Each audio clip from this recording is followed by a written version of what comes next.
Cari telespettatori, ben ritornati in nostra compagnia. Quest'oggi incominciano le scuole, noi riprendiamo le nostre trasmissioni quotidiane in diretta, supportati dai nostri ospiti e naturalmente anche da voi, dalla vostra attenzione, dalle vostre osservazioni. Come sempre potrete telefonare, potrete mandare le vostre mail, potrete mandare i vostri messaggi. Allora, incominciamo la stagione, l'anno, anche noi parlando naturalmente di istruzione, di formazione, di lavoro e di scuola, e lo facciamo supportati da ospiti particolari, perché da un lato abbiamo il piacere di avere qui con noi il direttore di ENAIP Veneto, Centro di Formazione Professionale, che è Sandro Dal Piano. Ben arrivato, ben ritornato alla nostra trasmissione. E dall'altro invece non è cosa semplice, proprio perché si tratta di inizio anno scolastico, abbiamo due studenti che stanno ormai arrivando al trend finale di un percorso di studi, ci racconteranno la loro avventura, le prospettive e che cosa si prospetta loro. Sono studenti di ENAIP Veneto. Abbiamo da un lato Eddie Barbato e Daniel Guglielmi. Grazie di essere qui con noi entrambi. Grazie. Allora, c'è un trend che è in aumento, dati del 20% nelle iscrizioni in questo istituto professionale di ENAIP, circa 4.000 studenti iscritti quest'anno, numeri molto significativi e importanti, controtendenza rispetto ad altri istituti. Abbiamo un crollo delle iscrizioni al liceo classico e in generale nei licei, dove ci si presuppone che uno continui poi all'università, però forse non c'è molta conoscenza o forse false credenze legate anche a cose legate al passato, insomma, relativamente agli istituti professionali.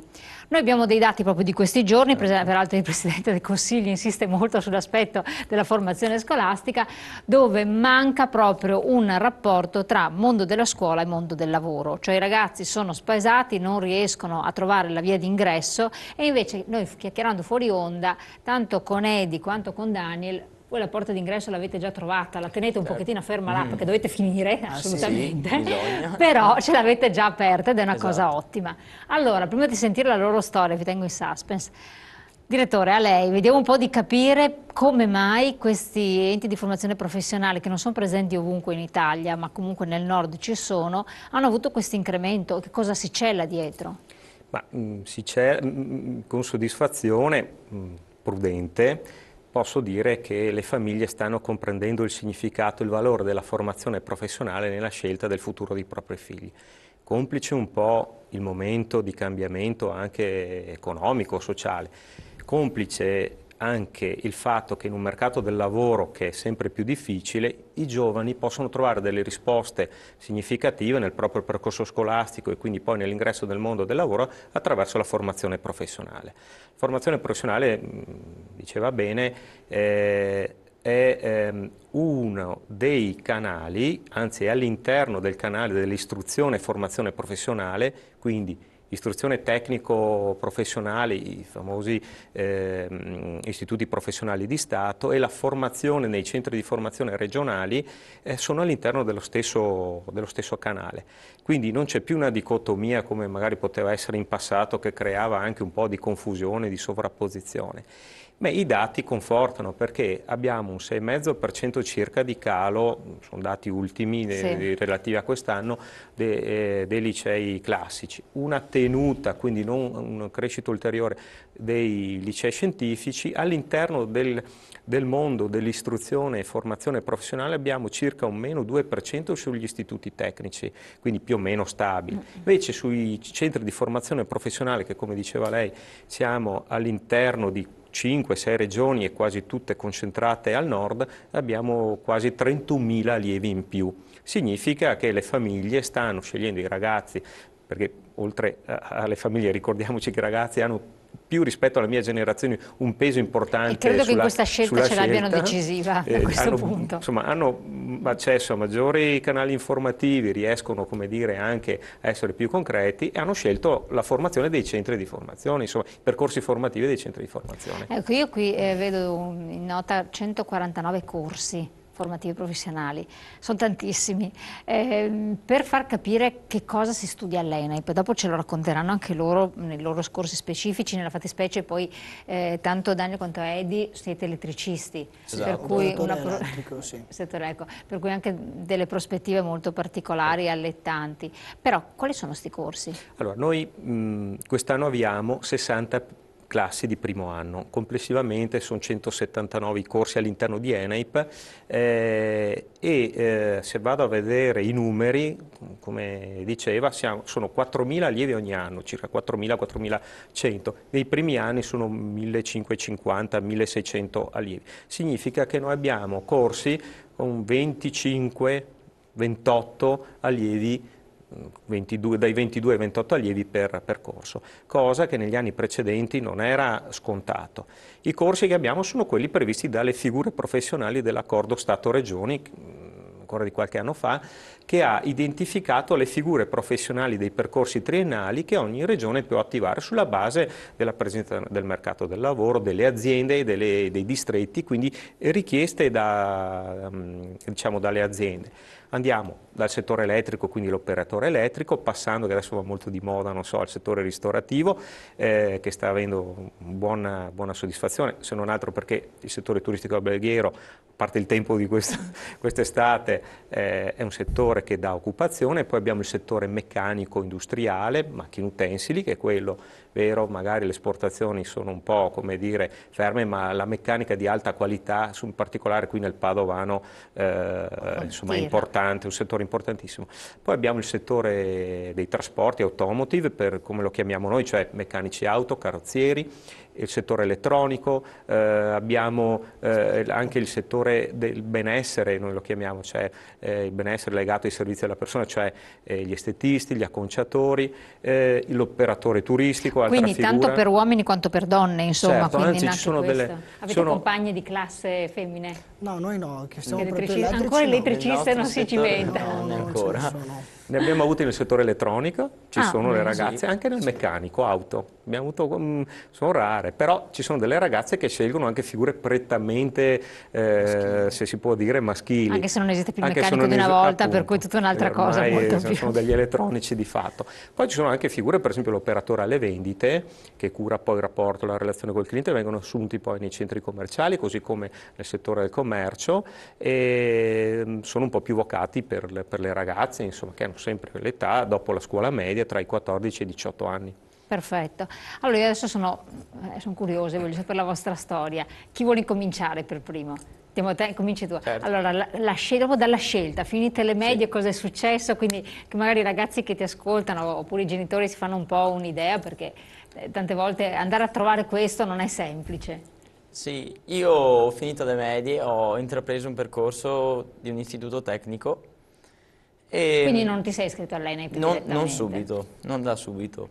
Ho provato a fare questo percorso di prima scelta, insomma, e diciamo che non mi trovavo a mio agio in tutto e per tutto, dal fatto che comunque l'ENAIP operiamo subito sui laboratori, invece istituto tecnico bisogna fare il biennio e cioè materie comunque si fanno lo stesso all'ENAIP, perché italiano, matematica, inglese si studiano lo stesso anche all'ENAIP. Studiano come quindi, tante, ecco, quindi esatto, sì, come altri licei o istituti.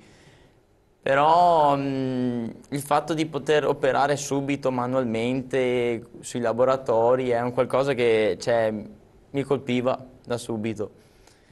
E dopo che ho provato a fare questo istituto tecnico non è finita, non è andata bene, sono stato bocciato appunto. Il primo anno? Sì, e ho deciso di fare questo cambiamento, insomma. Come ti è venuto in mente proprio l'ENAIP?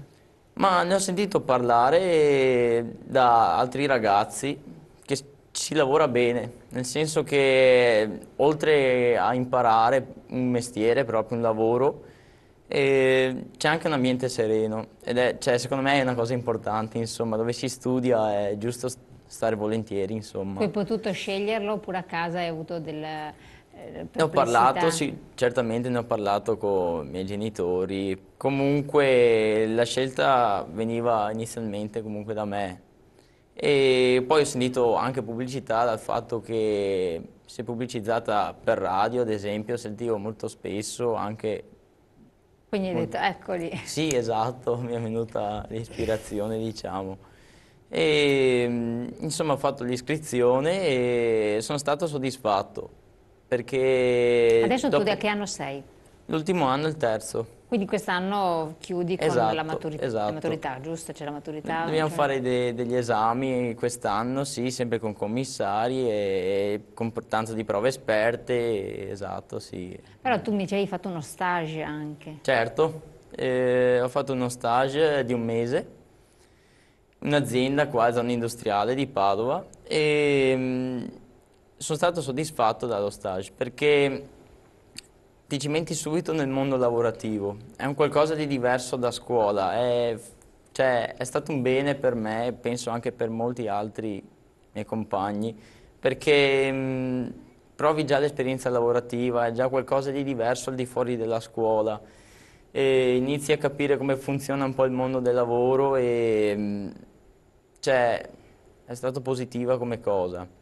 E da là che cosa è nato? Poi da questo hai terminato lo stage, sei ritornato a scuola, appunto, chiuso tutto o no?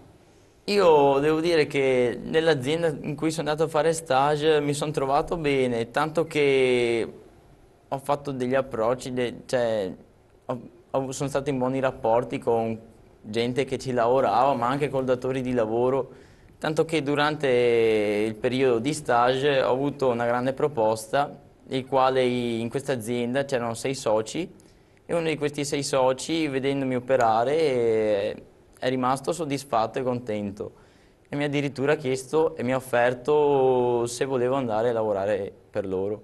Beh, Che è una benissimo cosa, questo. esatto. All'età di 18 anni appena Esatto. compiuti trovare già un posto di lavoro, però tu finisci gli studi. Prima quindi- certamente finisco gli studi. Bene. Ma questa è una cosa ottima. Eh come- Ero colpito anch'io dalla testimonianza perché... Infatti vedevo che era grande attenzione. E mi fa sempre piacere, è chiaro che per un formatore sentire che poi i primi a essere soddisfatti sono gli allievi e dopo di conseguenza i genitori e i datori di lavoro fa sempre piacere, perché denotano la passione che a me colpisce sempre quando queste testimonianze, perché sono spontanee.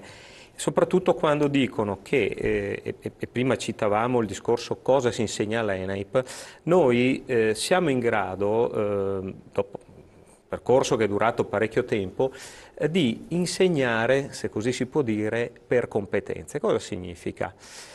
Noi abbiamo l'idea, il mio percorso scolastico, delle materie, no? Delle discipline, non so, l'italiano, ho fatto il liceo, poi ho fatto un percorso, all'epoca erano quelli 2 o 3, ragioneria, liceo classico, scientifico e gli istituti tecnici, non c'era molta scelta, adesso la scelta hanno più scelta, diciamo, i giovani rispetto a una volta, però noi operiamo sviluppando le competenze. Queste competenze sono legate alla figura professionale che è l'obiettivo poi finale dell'inserimento occupazionale e lo facciamo dal punto di vista teorico, perché anche, non so, per esempio l'inglese, loro imparano l'inglese, faccio questo piccolo esempio, ma l'inglese è anche un inglese tecnico che deve permettere loro di poter fare esperienze all'estero, perché ormai anche le nostre piccole e medie aziende, non so, che fanno manutenzione, impianti eccetera, lavorano all'estero, devono saper leggere degli schemi, dei libretti, Esatto. delle istruzioni in lingua, questo è fatto dialogare con magari equip che hanno cantieri anche all'estero. E così come l'esperienza è fortemente collegata, loro, tu l'hai anche testimoniato, Sì. l'esperienza di laboratorio. Le competenze, quindi c'è tutta una progettazione del percorso curricolare, quindi poi anche dell'alternanza tra elementi e momenti teorici, momenti di laboratorio, momenti di stage, che alla fine portano a una valutazione che tiene conto attraverso, tu l'hai citato, la prova esperta che viene portata all'esame, devono realizzare un manufatto che contiene elementi di matematica, devono presentarlo in inglese, la realizzazione all'interno del laboratorio che utilizza determinate tecnologie piuttosto che macchine o attrezzature, e alla fine il concentrato è la loro abilità professionale. Quindi la competenza nell'entrare nel mondo del lavoro sono competenze di base sulle quali poi si costruiscono poi le proprie carriere professionali facendo esperienza di lavoro. Ecco, volevo chiedere, mi ricordo di diversi anni fa, adesso non so se anche attualmente, i loro insegnanti vengono dal mondo del lavoro? Sì, allora, sono tutte persone che selezioniamo, facciamo una selezione accurata direttamente con la nostra struttura che si occupa, proprio abbiamo un ufficio del personale, fa fare proprio le prove anche pratiche, cioè per capirci, dobbiamo assumere un cuoco, lo mettiamo ai fornelli e c'è una valutazione di un esperto. L'insegnante, bella sta cosa qua, visto che si parla di aggiornamento. Un tecnico, gli facciamo realizzare quello che poi andrà a insegnare, chiaramente sono persone che hanno un'esperienza professionale anche importante, molti di loro lo fanno anche per passione, perché sappiamo dal punto di vista anche economico la scuola non offre le opportunità che può offrire un settore privato, però hanno questa passione, questa vocazione di dire insegno il mio mestiere, quello che ho imparato a un giovane, quindi c'è anche, come dire, un orientamento oltre all'insegnamento, oltre chiaramente a delle esperienze tecnico-professionali importanti. Adesso ho citato l'esempio del cuoco, ma nel settore tecnico, i loro laboratori hanno tutti tecnici. Assolutamente. Cosa dici? Dopo ti passo la parola anche a te, tranquillo. Sì, sì, no. Vi raccontano anche del mondo del lavoro, dell'azienda, cioè è importante che questo insegnante abbia contatto col mondo del lavoro? Sì, anche perché molti insegnanti, appunto, come detto prima, operano anche al di fuori della scuola e una volta finito questo percorso di 3 anni, appunto, ti danno anche una mano comunque a trovare un posto di lavoro. Sì. Cioè, c'è proprio c'è un rapporto, oltre che rapporto insegnante-alunno, anche un rapporto abbastanza, diciamo, piacevole, nel senso che a fine dei 3 anni si ha confidenza, ecco, quindi sì, rimane un modo diverso rapporti. completamente di intendere la scuola e il rapporto tra Esatto. studenti e insegnanti, questo è certo. Andiamo anche all'altro studente, non manchiamo, ma vi tengo in sospeso pochissimi secondi per la pubblicità e state con noi.